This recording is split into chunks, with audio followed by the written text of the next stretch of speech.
Bismillahirrahmanirrahim. Assalamualaikum warahmatullahi wabarakatuh. Alhamdulillah wassalatu wassalamu ala Rasulillah wala haula wala quwwata illa billah. Rabbi shrah li sadri wa yassir li amri wahlul 'uqdatam min lisani yafqahu qawli, amma ba'd. Alhamdulillah, segala puji bagi Allah yang telah memberikan kita banyak nikmat, nikmat sehat, nikmat ukhuwah, nikmat iman, sehingga kita bisa bertatap maya di ruang virtual ini dalam keadaan sehat walafiat. Salawat serta salam semoga selalu terlimpah kehadiran Nabi Agung Muhammad sallallahu alaihi wasallam. Allahumma salli ala Sayyidina Muhammad, yang telah menyatukan kita dalam satu agama, agama damai, agama ilmu pengetahuan, yaitu agama Islam. Hadirin dimanapun ada berada, syukur Alhamdulillah pada tahun ini, tepatnya pada tahun 1443 Hijriah yang bertepatan dengan tahun 2022 Masehi, kita Alhamdulillah masih diberikan Allah kesempatan untuk bertemu kembali dengan bulan suci Ramadan. Setelah sekian lama, setelah paling tidak 2 bulan lamanya kita berdoa, Allahumma barik lana fi Rajab wa Sya'bana wa ballighna Ramadan. Ya Allah, berkahilah kami di bulan Rajab dan bulan Sya'ban, dan sampaikanlah kami kepada bulan Ramadan. Maka tentu kita semua umat Islam bersyukur kita diberikan Allah kesempatan untuk bertemu kembali dengan bulan suci Ramadan ini. Tentunya kami dari Yayasan Pondok Pesantren Nurut Tauhid akan terus berusaha mengistiqomahkan untuk memanfaatkan bulan suci dengan memberikan program-program kajian ceramah atau ngasah Ramadan, ngaji bersama asatizah Pondok Pesantren Nurut Tauhid, untuk sama-sama mengisi bulan suci Ramadan ini dengan berzikir, dengan bersama mendengarkan tausiah dari para asatiz dan asatizah Yayasan Pondok Pesantren Nurut Tauhid. Pada kesempatan kali ini, pada hari pertama, mungkin ada juga dari kaum muslimin sekalian yang sudah mulai berpuasa dari hari kemarin. Tentu terlepas dari perbedaan yang kita miliki, kita semua bersyukur lagi-lagi kita bisa diberikan kesempatan oleh Allah Subhanahu wa taala untuk bisa merasakan nikmatnya bulan suci Ramadan. Tentu bentuk syukur itu harus direalisasikan dengan banyak hal. Yang paling jelas, yang paling real dari bentuk syukur itu adalah kita memaksimalkan potensi, memaksimalkan setiap detik dalam bulan suci Ramadan untuk kita menjadi lebih baik, untuk kita menjadi hamba Allah yang lebih berkualitas, untuk kita menjadi makhluk Allah yang lebih bisa memberikan dampak positif bagi diri maupun bagi masyarakat sekitar. Kalau kita boleh mematerikan kesempatan bulan suci Ramadan ini dengan materi duniawi, misalnya 1 bulan ini sama dengan 30 hari. Kalau kita bagi 1 hari itu sama dengan 24 jam, maka 30 hari itu menjadi 720 jam. Kalau kita konversi 723 jam itu menjadi sebuah gram emas misalnya, tentu dalam bulan suci ini kita berharap bisa mendapatkan di akhir itu mendapatkan 720 gram emas. Siapa di dunia ini yang tidak menginginkan emas dengan segitu besar gramnya?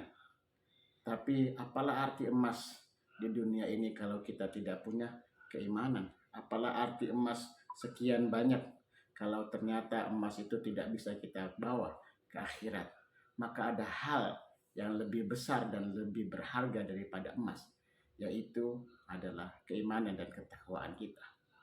Maka kalau seandainya kita lihat banyak orang berlomba-lomba untuk investasi, untuk bisa menabung emas, mengapa kita tidak berinvestasi dan menabung amal-amal baik? Karena hanya amal-amal baik itulah yang akan kita bawa sampai ke akhirat kita. Bukan emas itu, bukan mobil itu, bukan harta itu, tapi amal baik kita itulah yang abadi yang akan kita bawa nanti sampai ke akhirat. Pepatah Arab mengatakan al-waqtu athmanu minadz-dzahabi, bahwa waktu itu lebih berharga daripada emas. Tentu kita meyakini dan merasakan betapa waktu itu sangatlah berharga. Allah dalam beberapa firman-Nya seringkali bersumpah demi waktu subuh, wadduha, demi waktu malam, walaili, demi waktu asar, wal asri, dan lain sebagainya. Hal itu untuk menunjukkan betapa waktu sangat berharga bagi umat Islam, bagi seluruh yang mengaku hamba Allah Subhanahu wa Ta'ala. Terutama lagi waktu-waktu yang ada di bulan suci Ramadan, di mana segala amalan dilipat gandakan pahalanya. Amalan sunnah dapat pahala amalan wajib dilipat gandakan pahalanya oleh Allah Subhanahu wa Ta'ala. Maka adalah sebuah kerugian yang sangat-sangat besar sekali jika kita tidak bisa memanfaatkan bulan suci Ramadan ini, memanfaatkan setiap detiknya untuk kita bisa lebih berkualitas menjadi hamba Allah Subhanahu wa Ta'ala. Dalam sebuah hadis dikatakan bahwa nanti pada hari akhirat tidak akan bergeser kaki seorang hamba kecuali setelah ditanya tentang beberapa hal. Hal yang pertama yang ditanya oleh Allah Subhanahu wa Ta'ala yaitu adalah tentang umurnya, kemana dia habiskan. Yang kedua adalah tentang ilmunya, bagaimana dia mengamalkannya.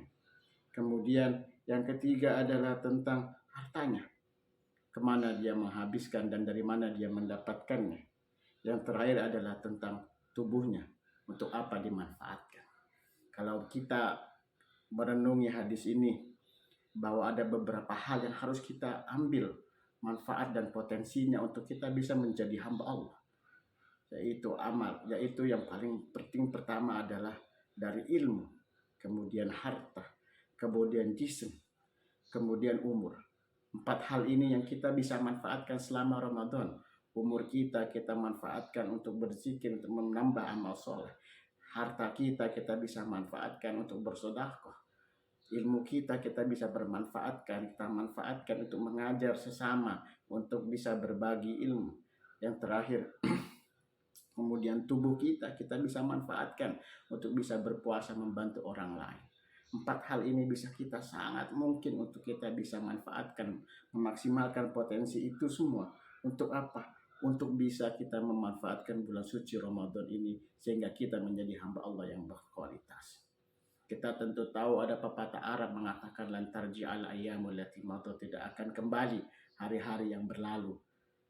Kita tahu bulan ini mungkin ada beberapa orang-orang yang kita kasihi sudah tidak lagi membersamai kita. Ada beberapa orang-orang yang kita kenal sudah tidak bisa lagi berpuasa bersama kita. Hari-hari itu tidak bisa berlalu.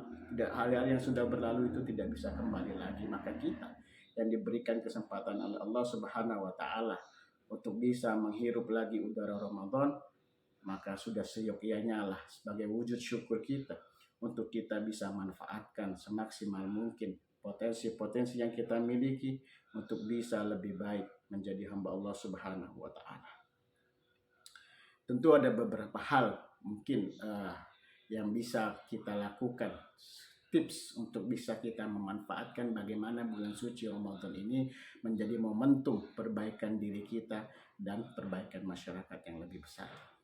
Pertama, kita mengazamkan Ramadan menjadi awal yang baru. Bagaimana caranya?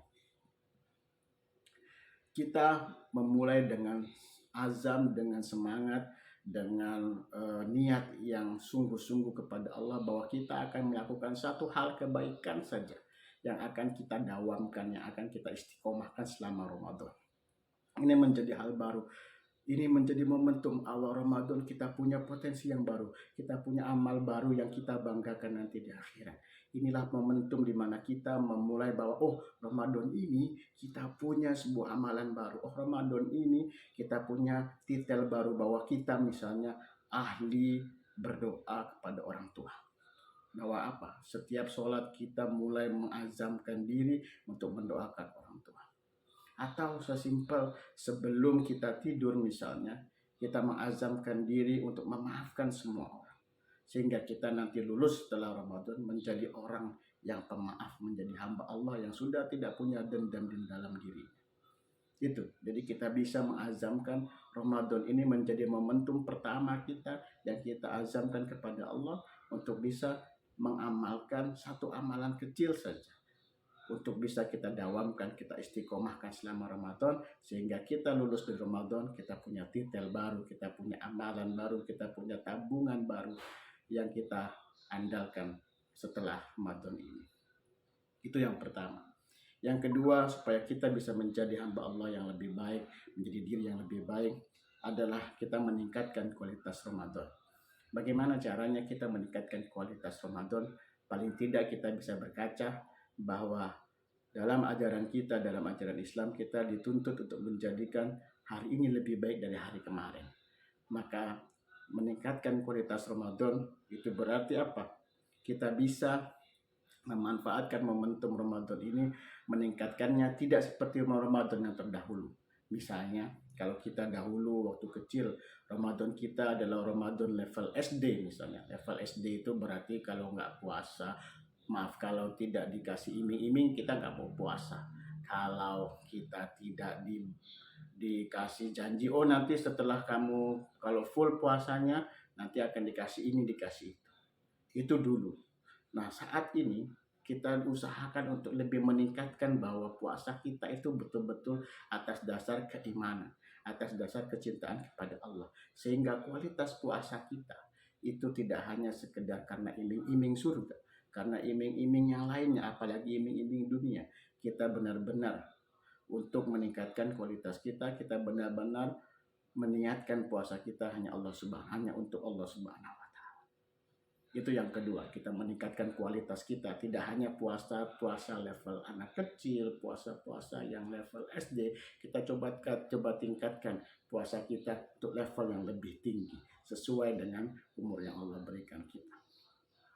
Yang ketiga, tips untuk bisa kita meningkatkan kualitas pribadi kita sebagai hamba Allah adalah kita meyakini atau mengumpamakan bahwa Ramadan ini adalah Ramadan terakhir kita di dunia ini.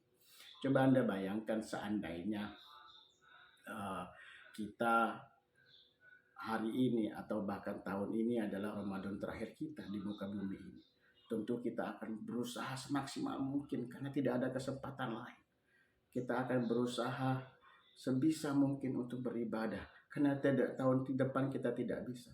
Dan memang itulah yang terjadi, kita tidak bisa memastikan apakah bulan Ramadan ke depan itu kita masih bisa bertemu kembali atau tidak. Apakah Ramadan ke depan kita masih bisa bertemu dengan orang-orang terkasih lagi.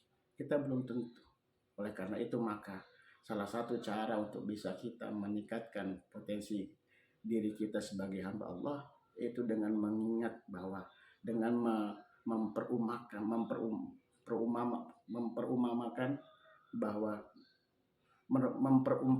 bahwa Ramadan tahun ini adalah Ramadan terakhir bagi kita, sehingga kita bisa maksimal, sehingga kita bisa memanfaatkan setiap detiknya untuk menjadi hamba Allah yang lebih baik. Itu 3 hal yang bisa kita usahakan untuk bisa kita meningkatkan kualitas pribadi kita. Yaitu pertama tadi dengan mengazamkan sebuah amalan yang menjadi andalan kita selama Ramadan ini sehingga kita lulus, kita punya tabungan baru itu. Yang kedua, kita meningkatkan kualitas Ramadan kita. Kualitas tidak hanya berdasarkan iming-iming saja, tapi murnikan Allah Subhanahu wa taala. Yang ketiga, kita mengumpamakan bahwa Ramadan kita ini adalah Ramadan yang terakhir, sehingga kita bisa berusaha untuk memaksimalkan setiap detik yang kita miliki. Dengan kita berusaha masing-masing melakukan memaksimalkan 3 hal itu, niscaya kita bisa ajak kemudian teman kita untuk atau saudara kita untuk ikut bersama. Kemudian saudara nanti teman kita juga bisa mengajak yang lain. Seandainya satu baik, kemudian mengajak kepada kebaikan 2 orang, kemudian yang 2 orang ini mengajak kebaikan kepada 3 orang, yang 3 orang ini kemudian mengajak kebaikan kepada keluarganya, keluarga ini mengajak kebaikan kepada masyarakat yang lebih besar, niscaya Indonesia ini akan menjadi baldatun thayyibatun wa rabbun ghafur. Demikian ngasah Ramadan untuk pertemuan kali ini. Saya mohon maaf jika ada yang kurang berkenan. Mari kita berdoa semoga Allah Subhanahu wa taala memberikan kita keberkahan umur, keberkahan semangat, keberkahan tubuh, keberkahan keimanan kita, kehidupan kita, sehingga kita bisa menjalankan Ramadan ini dengan penuh keridhaan Allah Subhanahu wa taala. Wallahul muwaffiq ila aqwamit thariq. Assalamualaikum warahmatullahi wabarakatuh.